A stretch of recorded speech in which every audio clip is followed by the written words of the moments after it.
My name is Evelyn Reed, and most folks in this quiet Vermont town know me as the Silver-Hale lady who bakes the best apple pies. They see my modest cottage, my worn garden gloves, and assume they know my story. A retired librarian living out her golden years in peaceful simplicity. But beneath the surface of this unassuming existence lies a secret so monumental it would shatter every preconceived notion they hold. A secret about a fortune so vast it could change lives, reshape communities, and redefine what wealth truly means. And the most startling twist? My own son, Daniel, a high-flying architect in Seattle, believes I'm practically disposable, oblivious to the fact that his quiet old mother secretly holds the keys to a kingdom he can't even begin to imagine. The question isn't if this secret will be revealed, but when, and what seismic shifts it will cause when the truth finally comes to light. I didn't plan to keep such monumental secrets forever. In fact, there were countless times I almost confessed everything to Daniel, my only child. He's a driven, charismatic architect living in a sprawling penthouse in Seattle, his life a whirlwind of glass skyscrapers and high-stakes deals. His Instagram is a glossy testament to his ambition. Sleek cars, exclusive parties, and designer suits that cost more than my entire wardrobe. Yet, despite his outward success, or perhaps because of it, we've drifted apart over the years. Our conversations are often brief, punctuated by his urgent calls and my quiet efforts to bridge the growing chasm between us. When he does visit, which is rare, I sometimes catch him glancing at my worn armchair or the faded wallpaper with a barely concealed hint of disdain. Once, after a particularly strained dinner, he casually remarked, "Mom, you really should consider selling this place and moving into something more modern. You deserve better." My heart ached, but I merely smiled, knowing he couldn't possibly fathom the true depth of my better.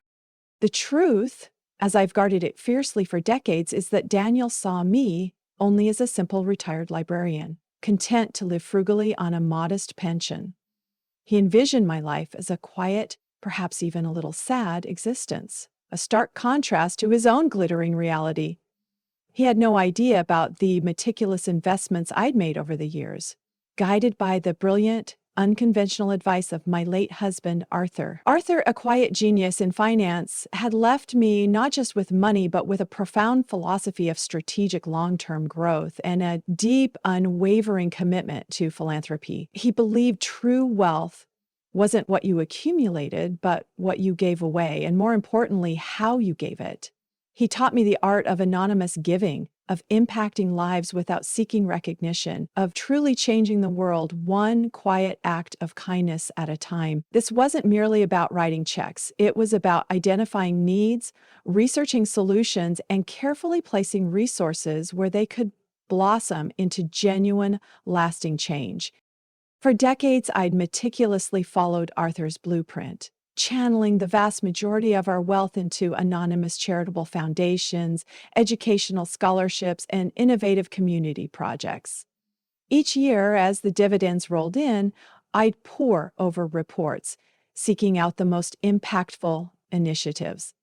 There were scholarships for underprivileged students, enabling them to pursue dreams their families could never have afforded. There were grants for struggling small businesses in rural towns, revitalizing dying economies and creating new opportunities.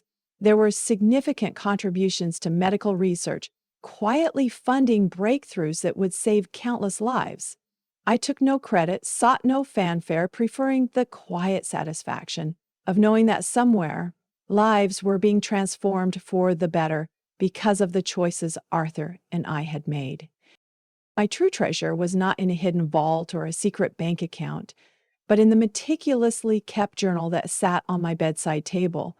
It wasn't a financial ledger, but a chronicle of impact, filled with stories of young lives transformed by scholarships, of struggling families given a fresh start, of groundbreaking scientific research funded that pushed the boundaries of human knowledge. Each entry was a tiny masterpiece of human triumph, a testament to resilience and hope.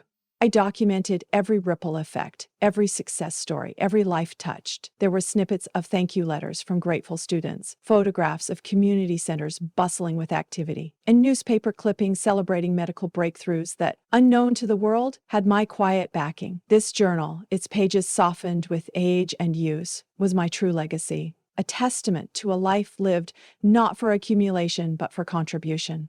It was what truly made my better.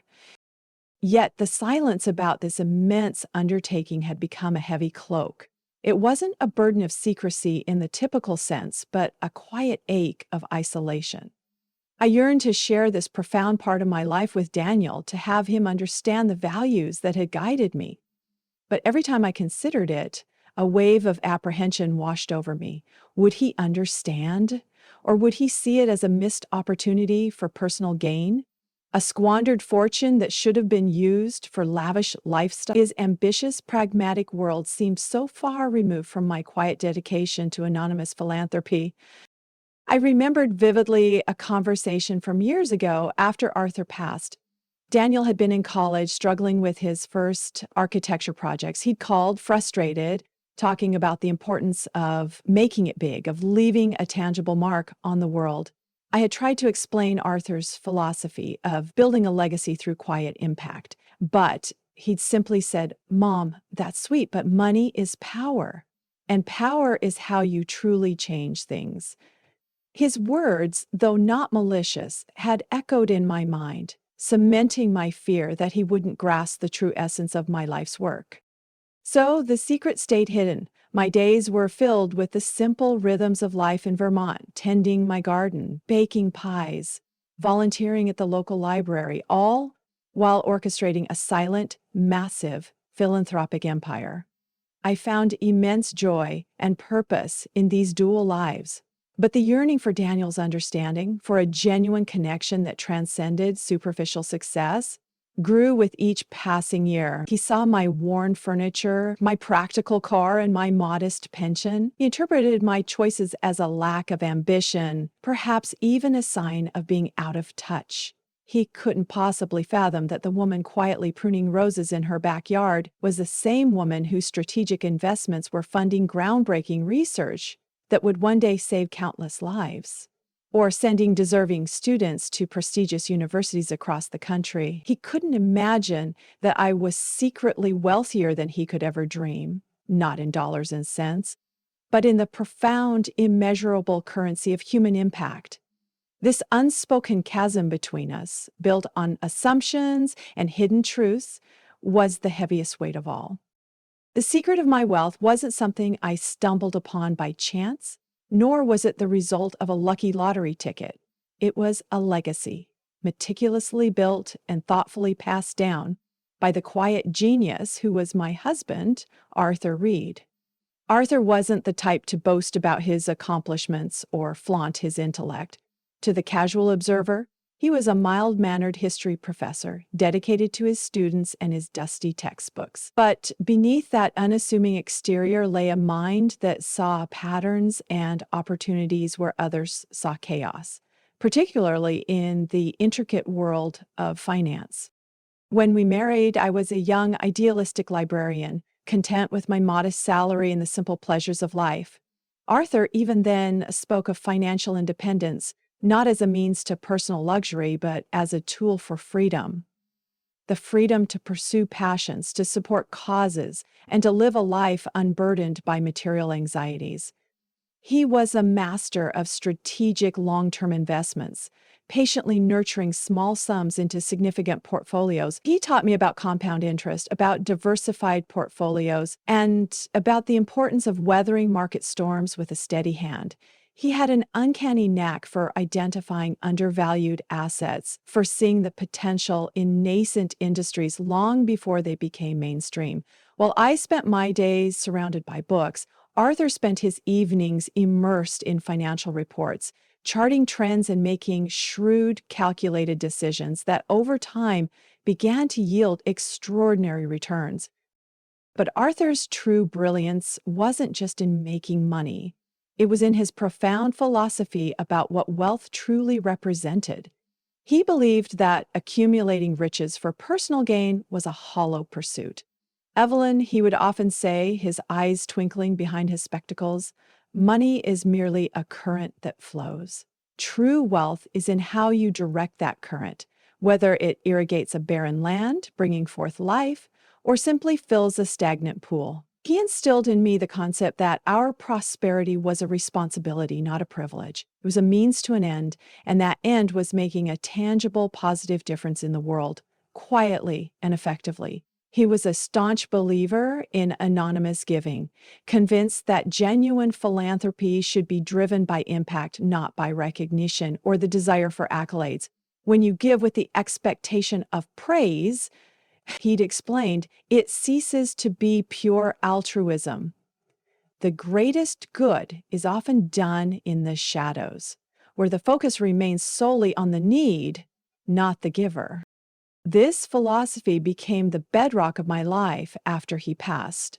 Arthur had not only left me with a substantial fortune, but with a comprehensive blueprint for how to manage and distribute it. He had set up a complex web of trusts and foundations, ensuring that the wealth would continue to grow and that its purpose to benefit humanity would remain paramount. My role became that of a silent steward, overseeing these entities and directing the flow of funds according to the principles we had both cherished.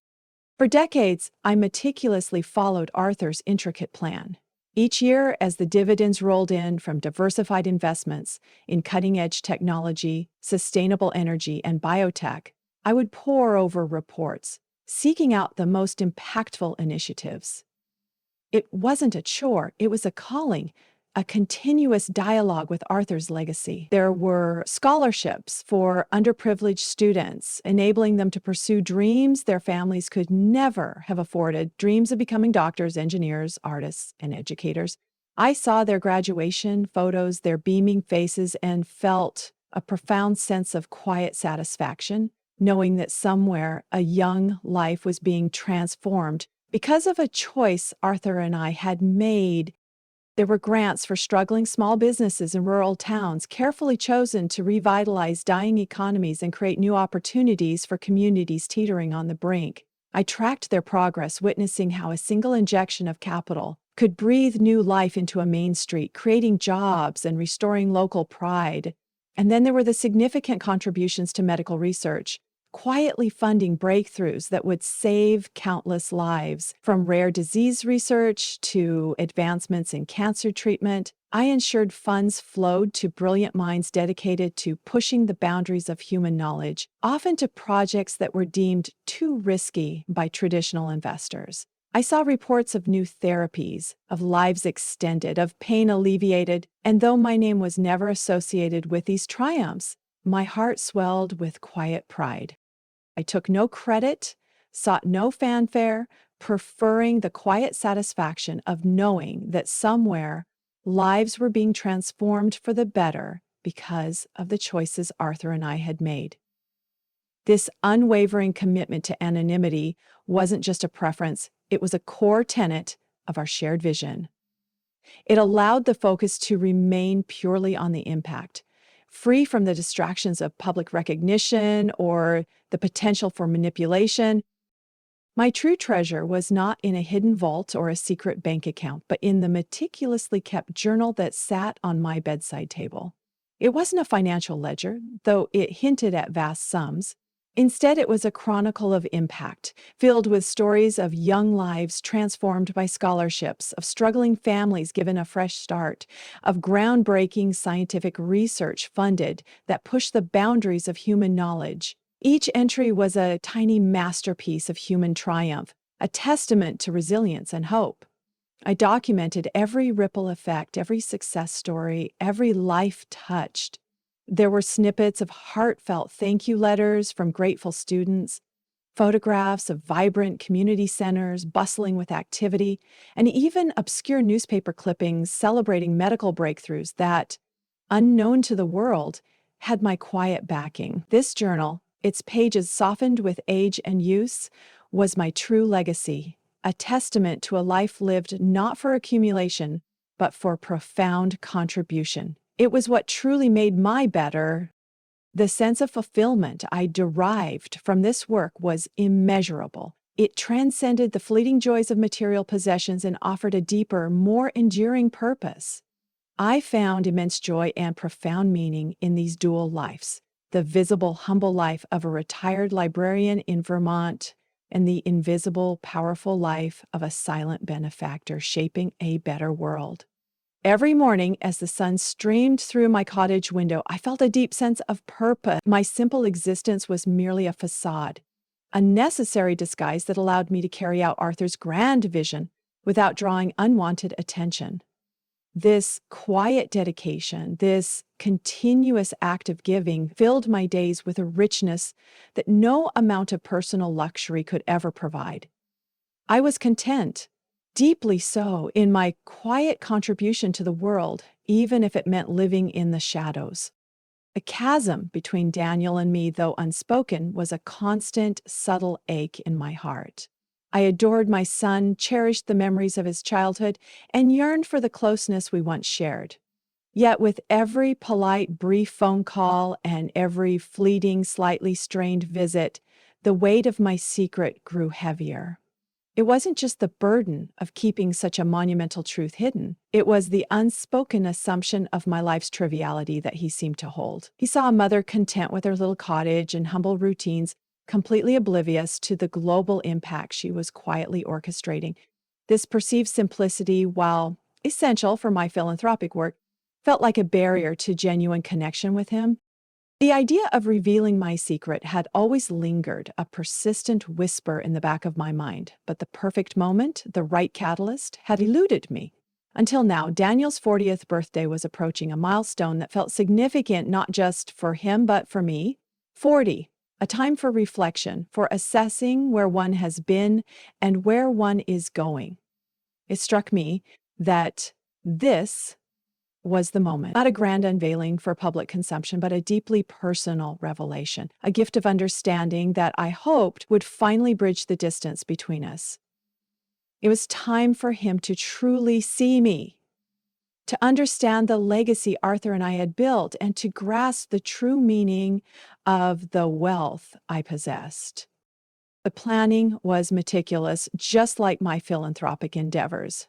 I booked a flight to Seattle, choosing a discreet airline and a flight time that would allow me to arrive without fanfare. I packed a small bag, mostly essentials, but the most important item was the journal, the precious leather-bound book that chronicled decades of quiet impact. I tucked it carefully into a padded compartment in my carry-on, its presence a comforting weight against my side.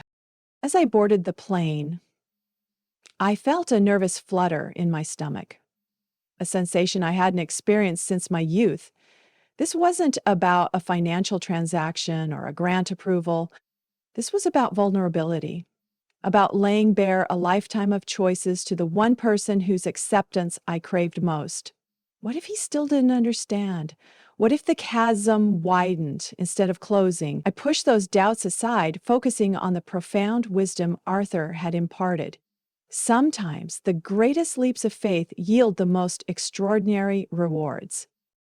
Landing in Seattle, the city's glittering skyline seemed to mock my humble Vermont existence. Skyscrapers of glass and steel pierced the clouds, monuments to ambition and overt success, everything Daniel seemingly embodied. I took a taxi to his sprawling penthouse apartment, a place I'd only visited a handful of times. Each time, I felt a little like an alien, out of place amidst the minimalist decor and the panoramic views of a city perpetually in motion. I knocked on the sleek, dark wood door, my heart thumping a little faster than usual. Daniel opened it, a surprised, slightly bewildered look on his face. "Mom? What are you doing here?" he asked, genuine surprise coloring his tone. I offered him a small smile. "Happy birthday, Daniel," I said, stepping inside.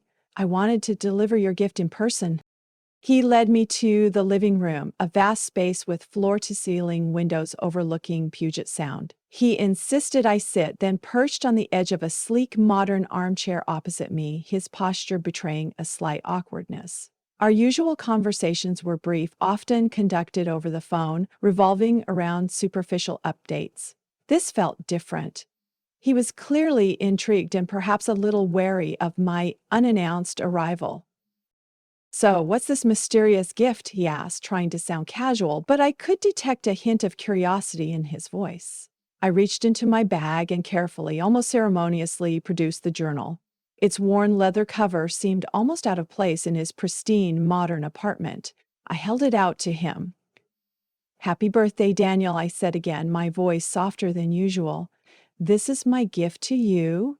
It's time you understood my legacy."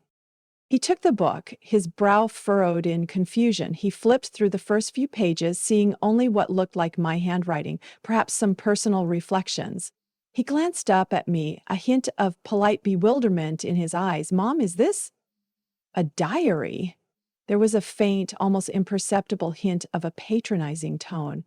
That familiar ache returned to my heart, but I remained steadfast. "Just read it, Daniel," I urged, my gaze unwavering. "Start from the beginning, take your time." Reluctantly, he began to read. The initial pages, I knew, detailed my quiet observations of life, my love for Arthur, and our shared dreams. Then came the entries about the first significant investment, the initial hesitant steps into philanthropy. As he read, the casual disdain in his eyes slowly transformed. First confusion, then a flicker of interest as he encountered the figures, the quiet but substantial sums allocated, then disbelief as he read about the first anonymous scholarship, the initial grant to a struggling community clinic. He kept flipping through the pages, his fingers tracing the meticulously detailed entries. I watched his face, a silent observer of the seismic shift occurring within him. He saw how millions had been dispersed, silently, effectively changing lives.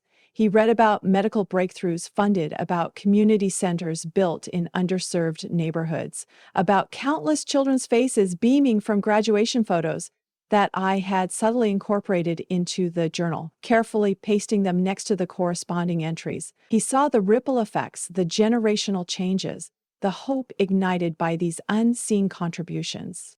His breathing became shallower, his posture losing its stiffness. He leaned forward, elbows on his knees, completely engrossed.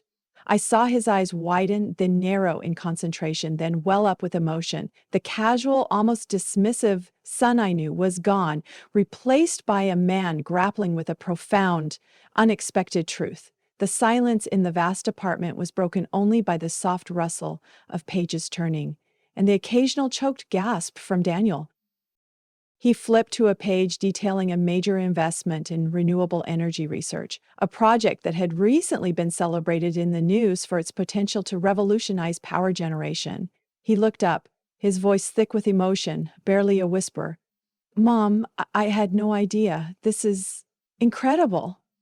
Tears welled in his eyes, not just a few polite drops, but genuine, rolling tears that tracked paths down his cheeks. He was reading about money, he was reading about purpose, about profound impact, about a life lived with an extraordinary, quiet dedication. He finally grasped the true meaning of my simple life and the vast, immeasurable better that lay beneath. His perception of me, and perhaps of wealth itself, was shattering and reforming right before my eyes. The silence that followed Daniel's choked whisper, "Mom, I had no idea. This is incredible," hung heavy in the opulent penthouse living room. It wasn't an awkward silence, but one pregnant with realization, with the seismic shift that had just occurred. He didn't just understand my words, he was seeing, truly seeing, the immense tapestry of my life's work woven through the pages of that journal. The glossy surface of his ambition and success was cracking, revealing a raw, vulnerable core of disbelief and a profound, nascent respect. He didn't speak for a long time, his eyes scanning pages, rereading entries, lingering on photographs of beaming children whose educations I had funded, or the blueprints of community centers that now stood as beacons of hope in forgotten towns. I watched him, my heart a mixture of trepidation and soaring hope. This was the moment I had yearned for and feared for so long. Would this revelation build a bridge? Or would the sheer scale of it overwhelm him, pushing him further away? Finally, Daniel closed the journal gently, his hands trembling slightly. He looked up at me, his eyes red-rimmed but clear, devoid of the almost imperceptible disdain that had sometimes clouded them.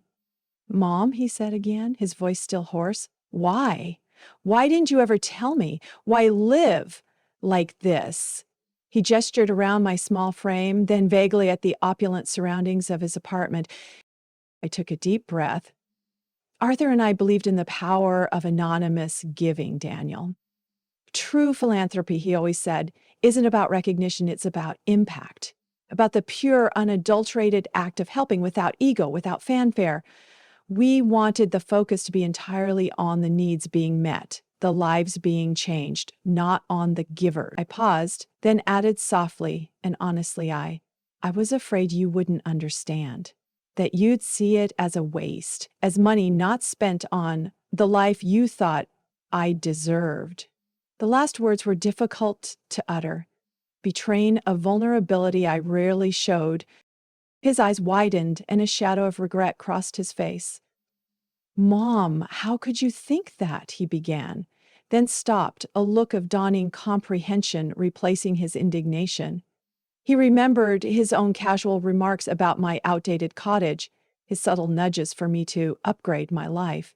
He remembered the times he dismissed my quiet contentment as a lack of aspiration. The realization of his own judgments, now viewed through the lens of my extraordinary secret, seemed to hit him with the force of a physical blow. He buried his face in his hands for a moment, then looked up, his voice filled with a raw honesty I hadn't heard from him in years. "I'm so sorry, Mom. I was so blind, so focused on my own idea of success, I completely missed yours. I judged you. I assumed." That apology, so earnest and heartfelt, was like a balm to my soul. The unspoken chasm, built brick by brick over years of silence and misjudgment, began to crumble. "It's okay, Daniel," I said, my own eyes misting. "It's hard to see things sometimes when you're focused on your own path." We talked late into the night, not about his work or my past, but about the profound implications of the journal. He asked about specific projects, about the young students who had overcome incredible odds, about the scientists whose breakthroughs I had quietly funded. His architectural mind, accustomed to building structures, was now captivated by the process of building lives, of constructing hope, of laying the foundations for a better future, one unseen brick at a time. He saw the systematic approach, the long-term vision, the sheer scale of the positive change.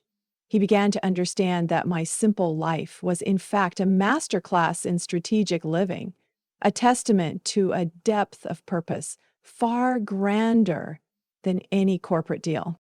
He shared his own struggles, the pressures of his demanding career, the occasional hollowness he felt despite his outward achievements.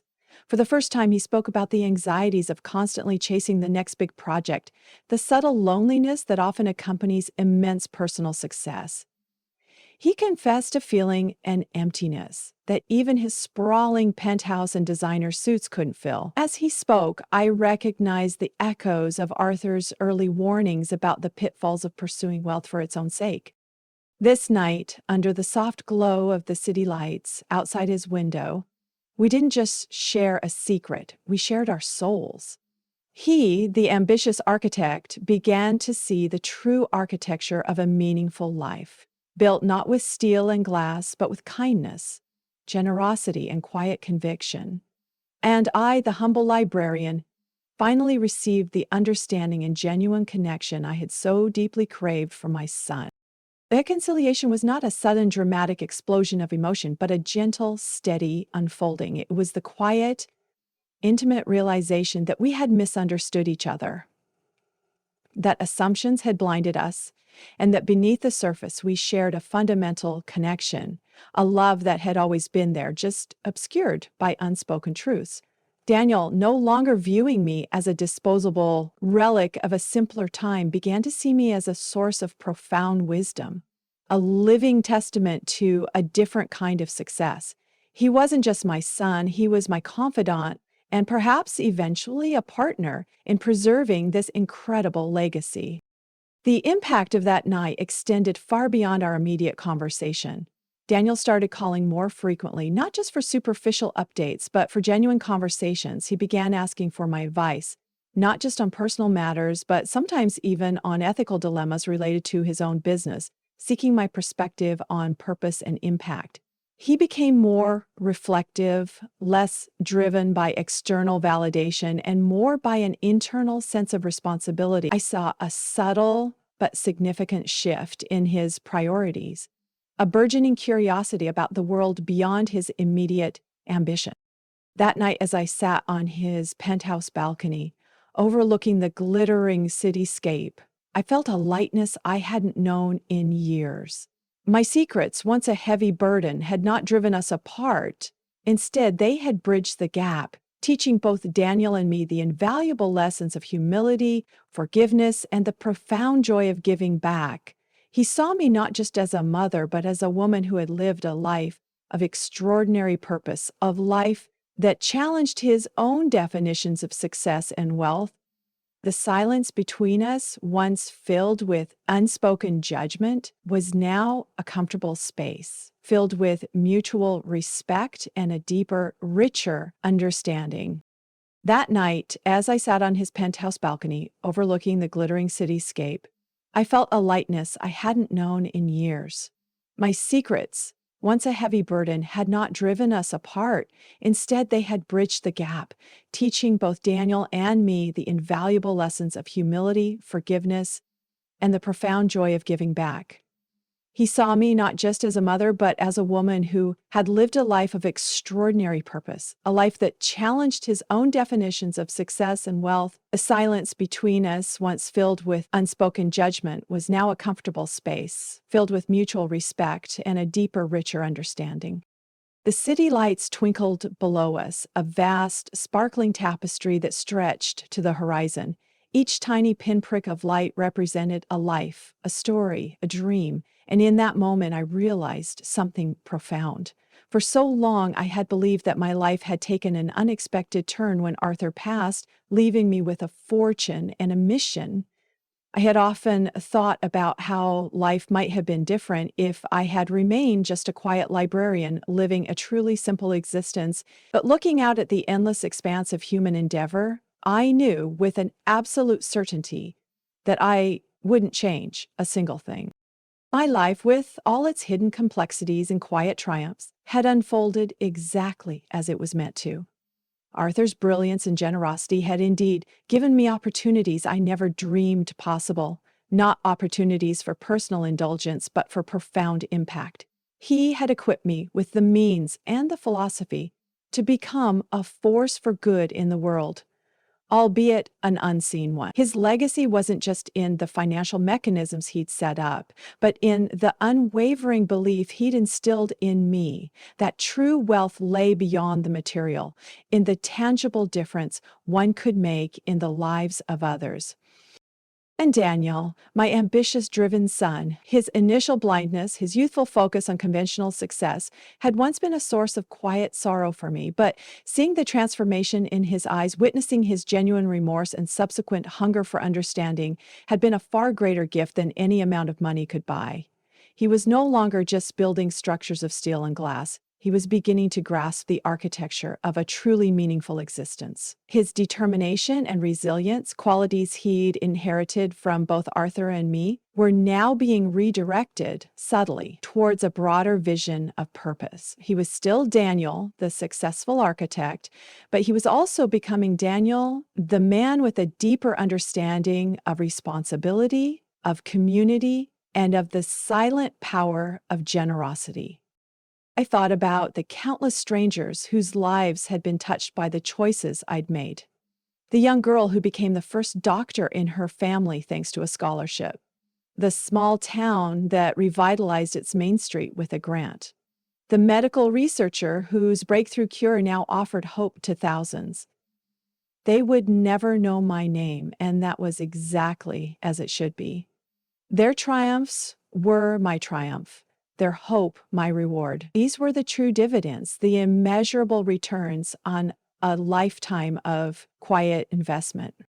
In the end, I realized something truly profound, something Arthur had always tried to convey. Wealth isn't measured in dollars and cents or in the size of one's bank account. It's measured in relationships, the bonds forged, the distances bridged, the love shared. It's measured in memories, not just the grand ones, but the quiet moments of connection, the satisfaction of a job well done, the joy of a life lived with purpose. And it's measured in the ripple effects of kindness, the unseen, often unacknowledged positive changes that spread outwards from every act of genuine generosity. By choosing to live simply and give freely, I had created a legacy far richer than any bank account could ever hold. My life, outwardly humble, was inwardly boundless, filled with the echoes of life's changed and futures brightened. I had found my own unique path to true abundance. As the first hints of dawn painted the sky outside Daniel's window, I closed the journal and placed it gently on the coffee table. I whispered a silent thank you to Arthur, whose vision had guided me, to Daniel, whose understanding had brought a new completeness to my life, and to the universe for guiding me along this winding path.